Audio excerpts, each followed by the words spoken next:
Okay, guys, so thanks for joining this. Welcome to this webinar on security in blockchain. There's a chat where you can ask questions, and there's also a Q&A session. So I'll start a presentation now, and you're welcome to ask questions anytime. Just raise your hand or write in the chat or the QA.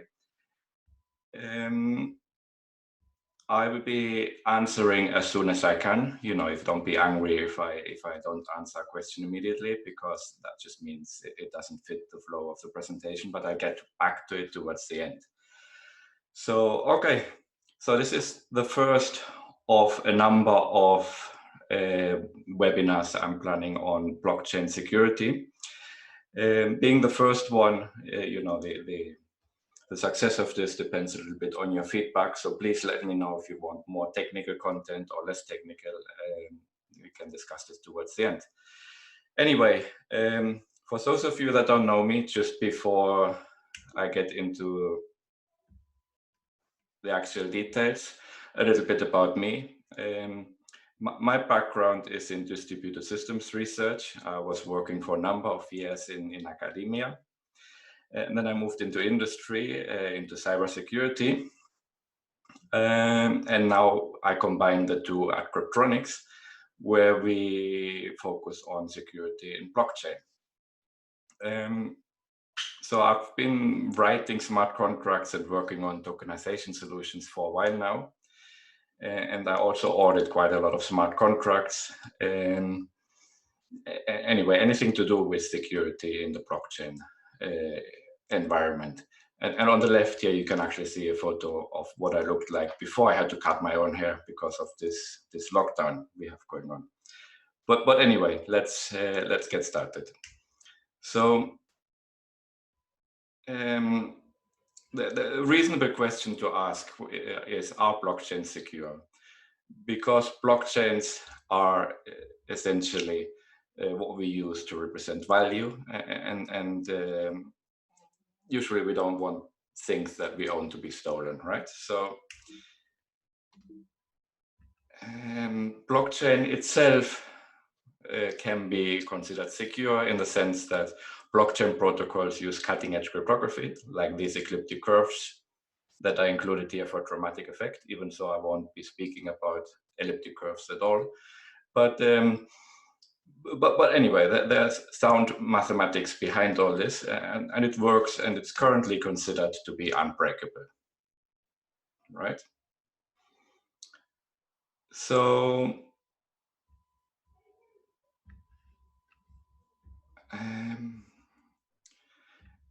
if this is secure, why do we get these incidents that we hear about all the time? In 2019, 4.4 billion were lost in digital assets due to cybersecurity incidents. And that's, of course, just a number, right? So this number is from a report, and there's no central place where these things are registered. So depending on which report you read, you get different numbers. But we can agree it's a lot of money that is lost every year. And what is also interesting is that we've identified several professional groups that just dedicate themselves to stealing digital assets from blockchains. So it's become a business model, which is of course quite worrying, right? So if this is profitable for some people and they do it, then they will do it, and that's a problem. In general, we hear about incidents almost every week, and it's quite worrying actually. So why is this, right? So if the math is sound, the cryptography works, why do we lose digital assets on the blockchain? So just some examples here, really. Recently, last year, the Monero blockchain had private keys stolen from the official wallet. I don't want to say too much about this now because I use it as a use case later on. Earlier this year, IOTA was down for a whole month after an attack. So that's unthinkable of a blockchain or a decentralized ledger to be down for a whole month. And only 2 weeks ago, $25 million were stolen from various DeFi protocols in a single weekend. Now, it's slightly unfair to put the Uniswap logo up there because also their protocol was exploited. it was only exploited in conjunction with other unsecure code that was built on top, so it's not their fault. But anyway, 25 million were stolen. And let's analyze the reasons for this, right? So the important thing to realize here is that the main use case for blockchains are the representation of digital assets, right? Modeling of ownership. And a lot of blockchain use cases are always talked about, but the notion of modeling digital ownership is very important and is at the bottom of all serious use cases. So the way this works, we have an asset, which might be an asset in the real world, like this painting here, right? Or it might be a new asset class that only exists on the blockchain, like a cryptocurrency. Or it might even be something more abstract, like an identity, a voting right, or anything like that. But anyway, this is represented on a blockchain in some form of digital representation, which is maybe a cryptocurrency, maybe it's a native token, maybe it's a smart contract. Usually these days it tends to be a smart contract, right? And all this runs on the blockchain, which in turn runs on a peer-to-peer network or on a number of computers that connect to each other.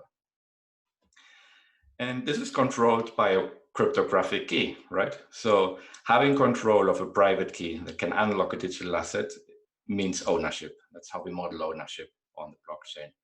And when we try to transfer ownership, all we do really is assign the asset to a new cryptographic key or to different cryptographic key controlled by a different owner.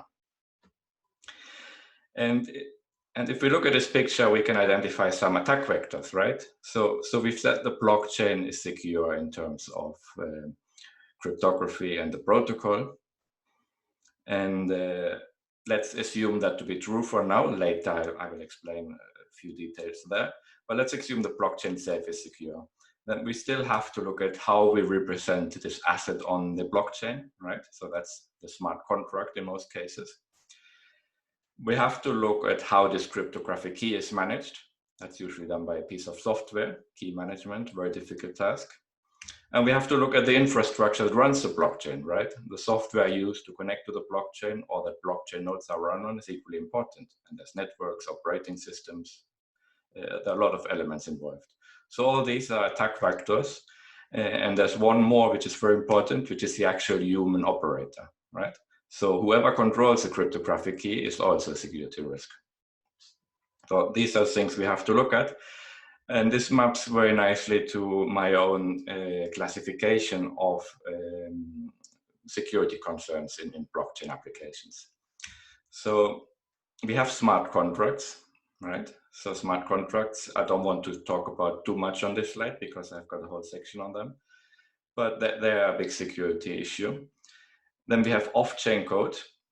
In a typical blockchain application, maybe 10 or 15% are smart contracts. All the rest of the code base is different code, which is traditional software and traditional cybersecurity. There's infrastructure involved on which everything runs. And there's also a human operator involved usually, because digital assets only make sense if someone owns them and uses them. And every cybersecurity analyst will tell you that the human is really the weakest link in the cybersecurity chain. But more on that later. What becomes clear so here is that only the first class here in this classification, smart contracts, are at all specific to blockchain, right? All the others have really nothing to do with blockchain.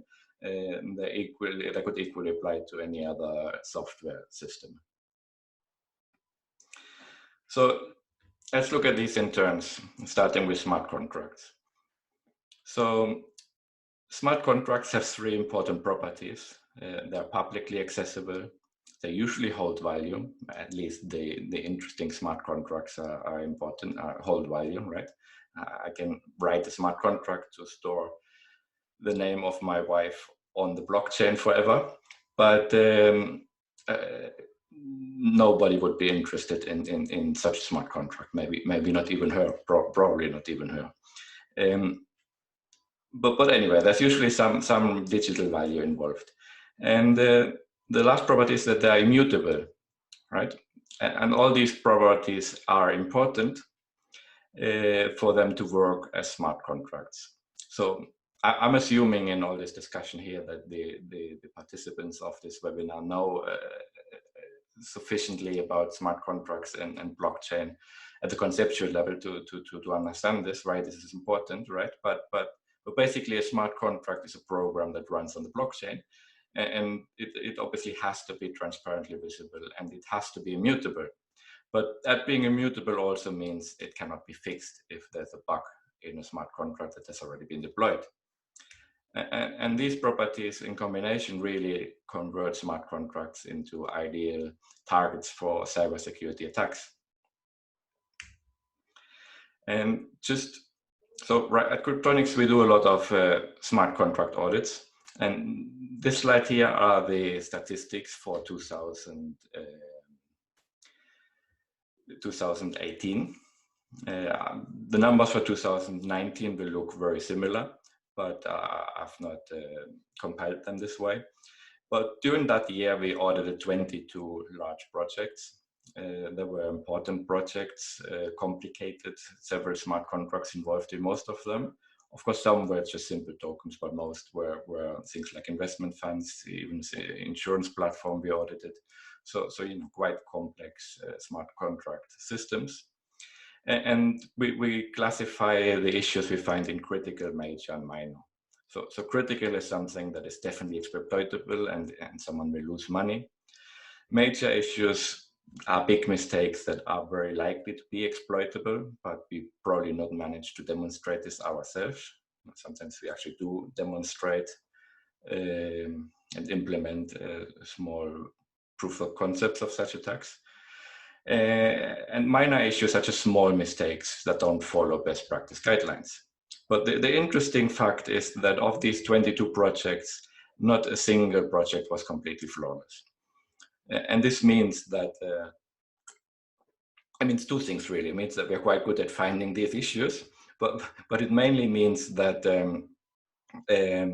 it's very difficult to get smart contracts right,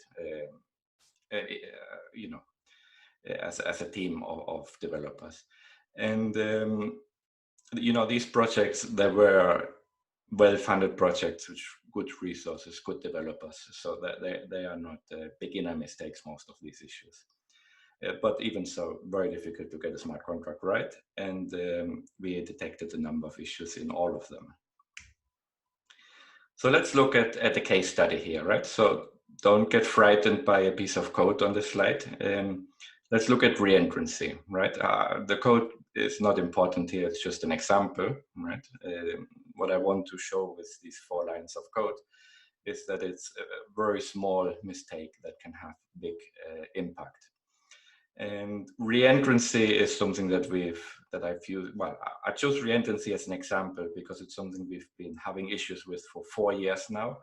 And it seems that we still can't figure out how to deal correctly with reentrancy. Right? So reentrancy could be a whole webinar on its own, and maybe I will do that one day. But basically it means that code can be injected into a transaction in some circumstances, and this means that the order of things in a transaction becomes important. Otherwise there's a security issue. And that's all we have to understand for this now. But the reentrancy is what 2016 alerted us of the danger of smart contracts, right?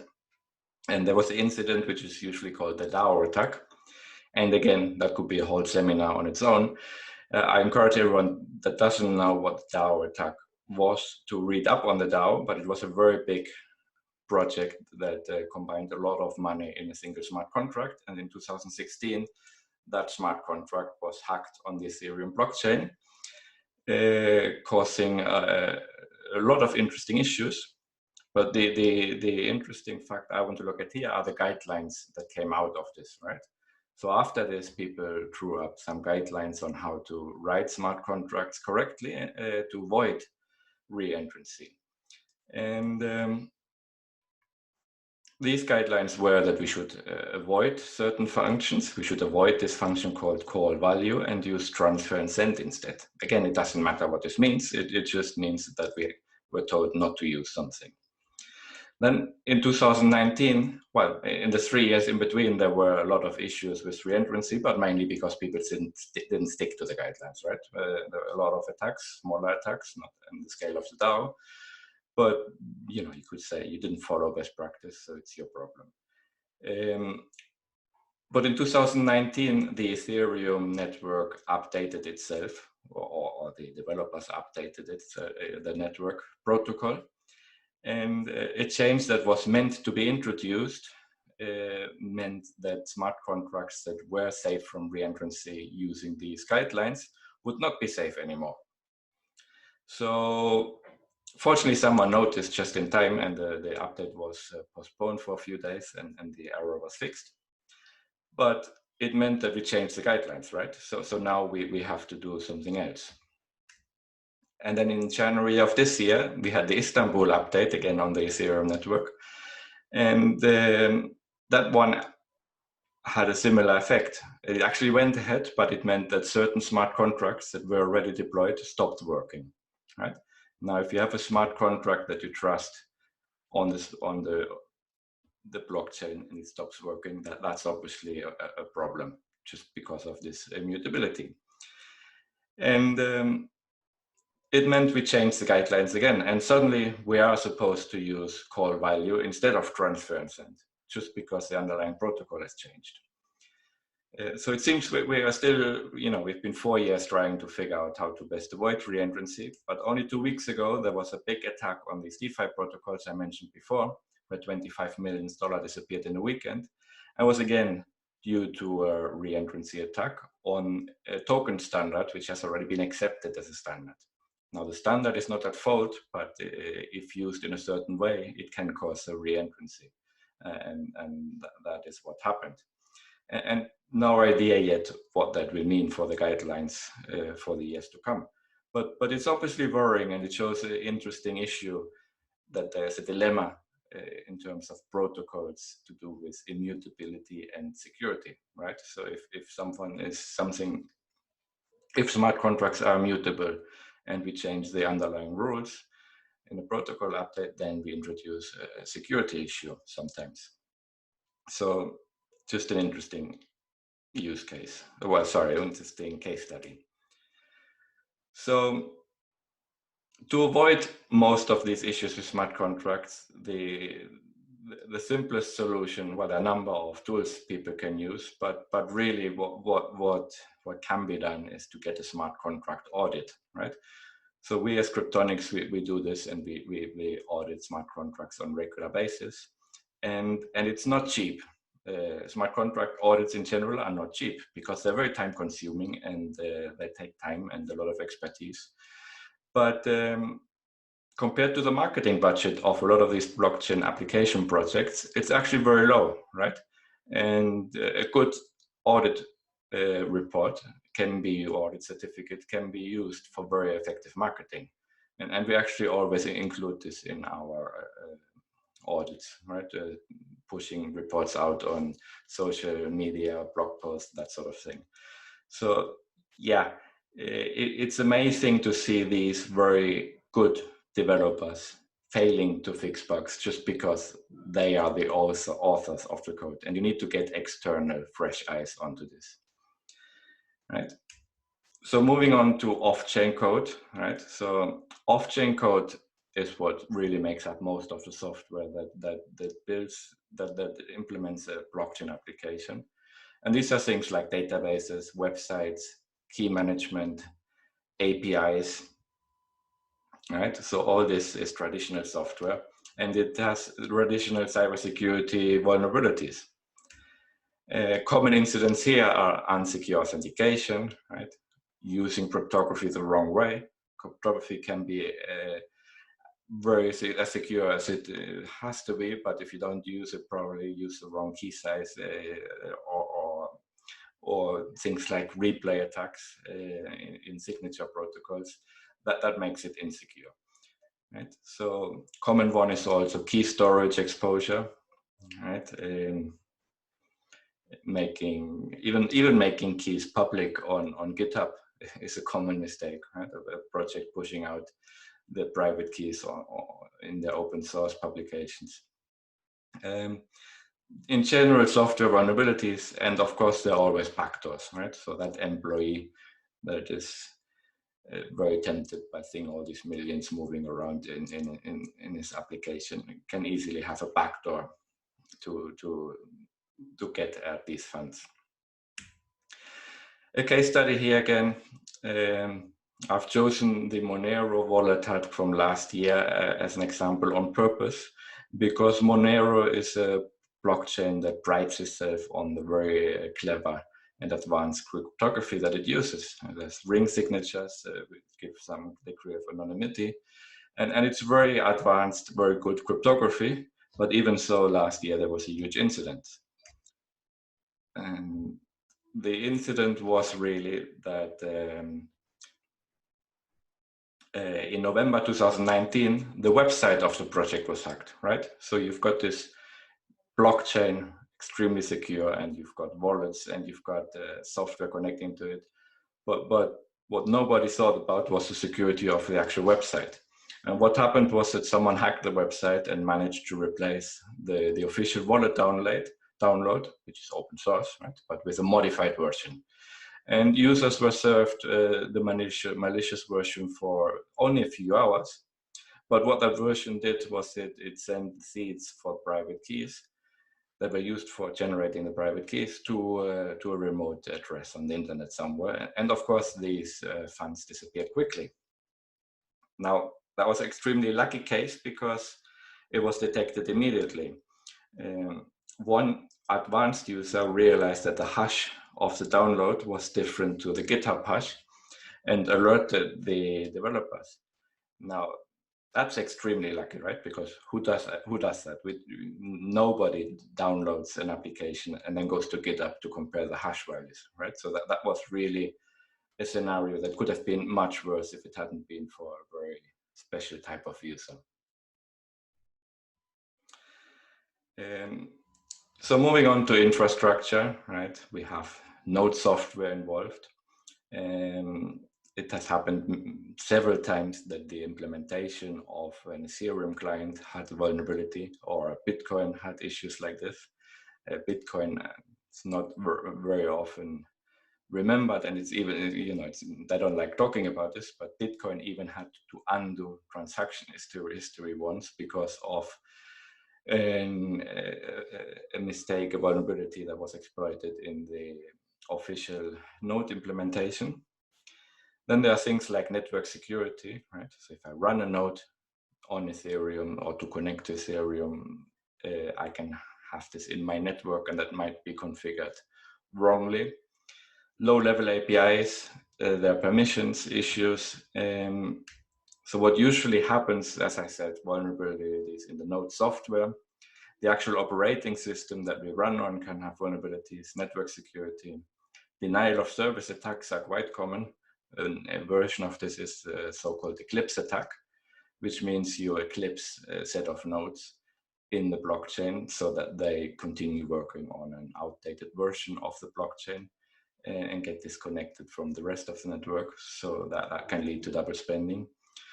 And what that has happened a number of times is that low-level APIs were left open for the whole internet, like the JSON RPC port on the Ethereum node should usually be closed because of security issues, and a lot of people just leave that open, and then that same node software manages private keys that disappear, or they don't disappear, they're copied.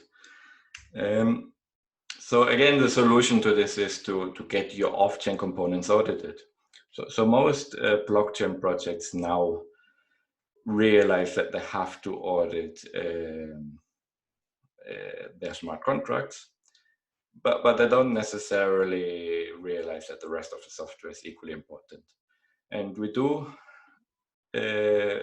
some full stack audits. They're very time intensive and they're fairly low level, but they go from the network layer infrastructure up to user interfaces. So we can look at everything, right? Usually projects come to us to look at specific parts of their projects, but the auditing experience is fairly similar to a smart contract audit. So last but not least, as I've already said, the weakest link in the cybersecurity chain is often considered to be the human. And that's because humans are generally very lazy.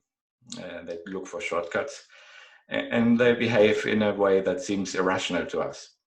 Like it's incredible what an end user can come up with in ways of how to use your software, right? You can implement a system and think of certain flows and you're 100% sure you know what your users are doing, but they come up with a way of using the system in a way you never expected. And that often causes problems. And in all this, there's a trade-off, and the difficulty is really in providing a good user experience at the same time as having a secure system, right? Because it's very difficult to have a system that is both easy to use and secure at the same time. Usually very secure systems are a bit of a pain to use. So here are the things that can go wrong. Security shortcuts, like weak passwords, using the same passwords everywhere, that sort of thing. Very dangerous and getting every time more sophisticated is social engineering, phishing attacks. Right? We'll see an example in a minute. But it's amazing how good these teams have become at trying to trick users into giving away their private information. Then we have information leaks. People accidentally publishing a list of passwords or a list of private keys, or not knowing when to shut up. That's quite common. And as I've already said, the insider attack. A lot of these blockchain projects are very decentralized, and the developers working all across the world. And you might not even know personally all of your developers, and you have to be very careful who's got access to what and who can see private keys and see the key management system and see the database, and see user passwords and all these things. And it can be very tempting for someone programming on a programmer's salary and seeing millions moving through their hands every day. So just something to be very aware of. A lot of these exchange hacks that we've heard about are due to insider attacks. There's even been cases with people faking their own death and disappearing in India, and then suddenly turning up. Suddenly their funds are moved, or the private keys they hold are used. So there are amazing stories out there. So let's look at a case study of what can go wrong with humans in the loop. And I've chosen the Binance exchange hack from last year, 2019, because from all the exchanges, Binance is probably the one considered most professional. It's it's a cryptocurrency exchange which is very well known. They have a very good level of security. They're known for this, and they also have huge volume. But last year there was an incident where 40 million in Bitcoin were stolen from various hot wallets on the platform. And the attack unfolded in a way that everything that disappeared was accessed through the Binance API. So software interacting with Binance, or people interacting with Binance through the API. And it was interesting that not only did they have the API keys, but they also managed to bypass the two-factor authorization for withdrawal. So they actually managed to take the Bitcoin off the Binance platform. And some information was not released, but it seems, after a bit of a reasonable postmortem, that it was a very sophisticated phishing attack that tricked users into giving away their API keys and their two-factor authentication tokens, right? So very sophisticated attack. And the attack vector exploited was the end user. So the very professional group targeted the end user over a period of time to get to this. And we have to give Binance some credit here, because they realized very early on that incidents have to happen at some point, and they had very good contingency measures in place. So $40 million in Bitcoin sounds like a lot, but compared to the volume of Binance, it could have been much worse. And they actually had insurance, and they had a fund set up for these cases, reserved funds somewhere to pay out users that lose their money to an attack on the Binance exchange. And they returned and survived as a company. And that's part of security. You have to have a contingency plan of what happens when things go wrong. But anyway, it's a good example of a very sophisticated attack on the end user. So what's the solution, right? To get your humans audited, right? So if humans are the problem, get them audited. And this sounds a bit silly, but it's not really, right? Because you need, as a business and as a project, you need a security policy, right? Everyone involved, including your own people and your end users, they need to adhere to a certain policy, and there need to be policies in place of what happens when things do go wrong. And that's also, these organizational issues are also very important in audits, and we also look at this, right? So that's another thing that can be audited, and in a number of projects should be audited. We've done this for a stablecoin implementation, for example. So all their private key management and who get access to what's within the organization, and down to security at coding level, coding standards. So that's something we audited. So we've gone through this classification, and I said right at the beginning that the cryptography is secure and blockchains are secure because the math works, and that's true in a way, but not always, right? So the protocol can have security issues. Cryptography and the math is only as secure as its implementation. And just listed here a number of things that have gone wrong in the past. So 51% attacks are these type attacks that are always talked about as impossible. Basically means someone getting hold of more than 50% of computing power in the network and being able to control what is written on the blockchain and using this to do double spending attacks or whatever, or censorship, or whatever the end goal of the attack is. But it's becoming much more easy to do recently, and we've had a few incidents last year in particular. We had Ethereum Classic, Bitcoin, and Bitcoin Gold, and a number of other smaller proof-of-work blockchains attacked by 51% attacks. And there are two reasons this is becoming more frequent, right? The first reason is fragmentation. So if everyone wants to do their own blockchain, like Bitcoin, people breaking off and doing their own fork, like Bitcoin Cash, Bitcoin Gold, Bitcoin SV, Bitcoin Diamond, Bitcoin whatever. All of these end up with less computing power, right? Because miners have to choose. So it's easier because some of these smaller blockchains have very little computing power, very little hash power backing them up. And it's also become easier because the computing power can be rented on an hourly basis online now. It's very easy to just go to a website, choose your hashing algorithm in the blockchain, and pay for hashing power for some piece of hardware running somewhere for a few hours.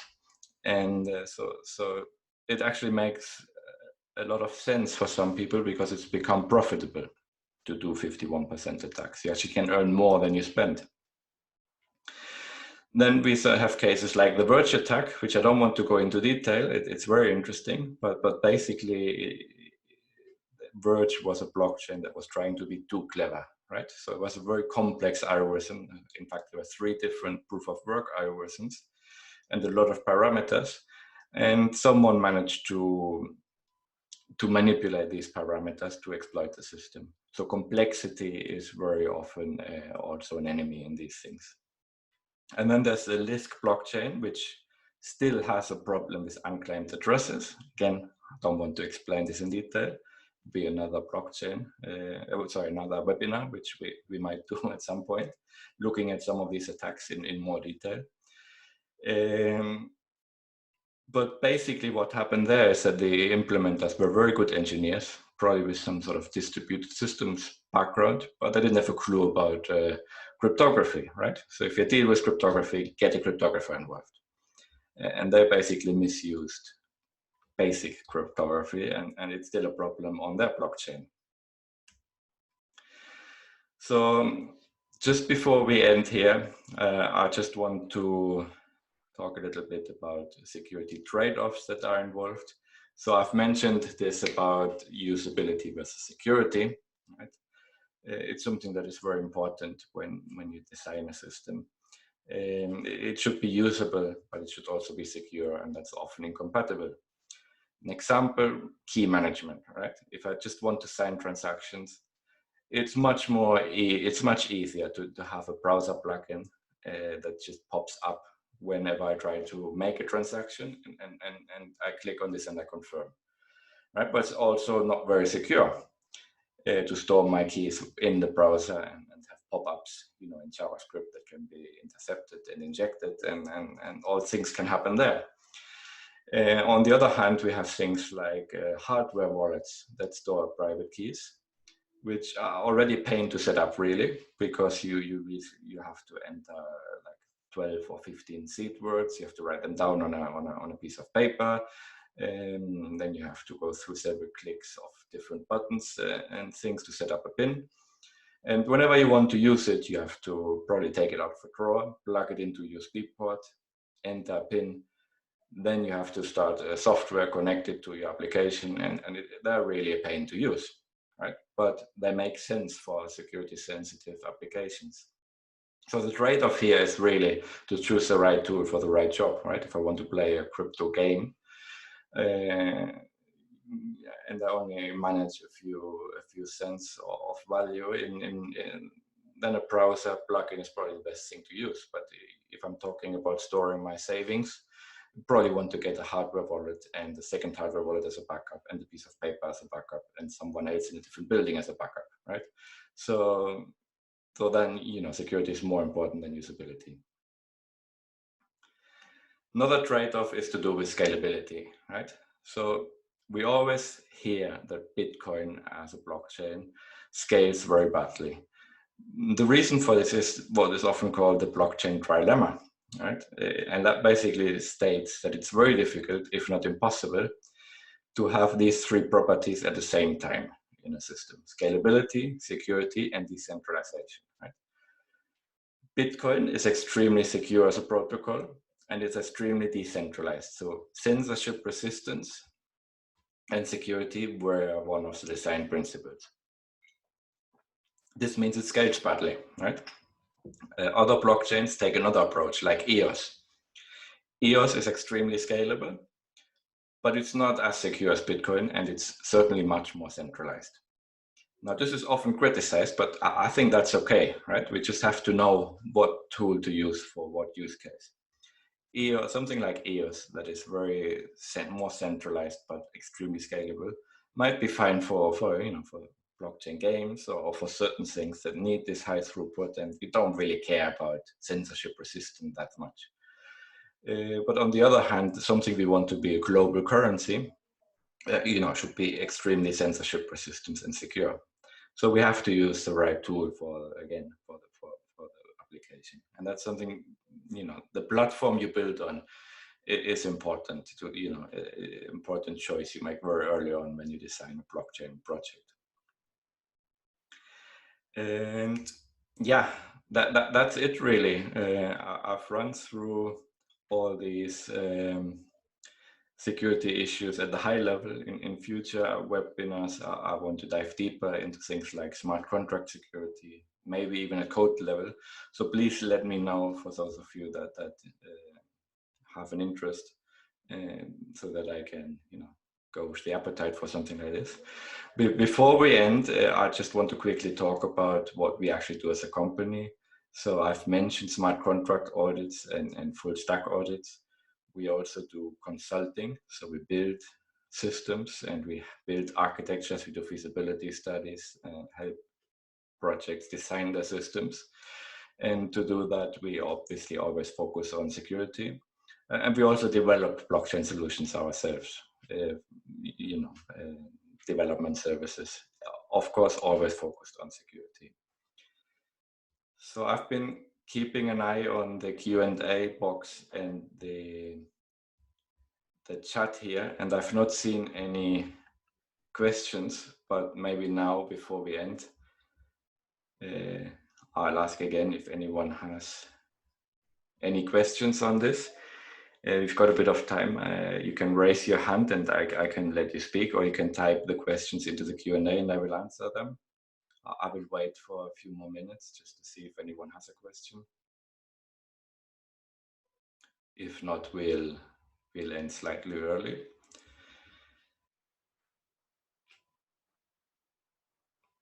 Okay, so unless someone is typing long questions, it doesn't seem we have questions. Anyway, you've got my contact details. Any feedback on this is appreciated. You know, we're planning further webinars, so if someone just writes in and tells me what type of webinar would be of interest, that would be helpful. Okay, so we actually have a question here. Pankaj Mengti, I hope I pronounce this correctly, asks if there are any code quality tools that you have. Sorry, it says, are there any code quality tools you have developed or are to validate security checks? So the question is if there are tools for security checks. And the answer is yes, we do use a lot of tools in our audits. In some cases, we've used our own tools in the sense that we've got scripts that combines different tools. But there are a lot of existing tools out there. In terms of smart contract auditing, there are things like what is called Slither, which we usually use for our smart contract audits. There's a project called MythX, which is a tool that is quite good. And these are usually classified into things like symbolic execution or static code analysis. And there are even fuzzers, like I think it's called Gisna, which is a code fuzzer that does fuzz testing. And there's some very interesting tools for smart contracts. And then when we look at off-chain code, we use language-specific tools, like we're using the audit tools for Rust, obviously, that most developers would use. In Go, there are a number of tools we use. So that, yeah, there are a number of things out there.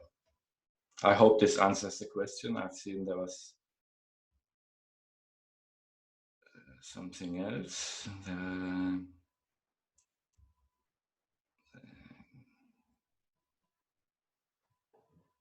Okay, so that's just a thank you message in the chat.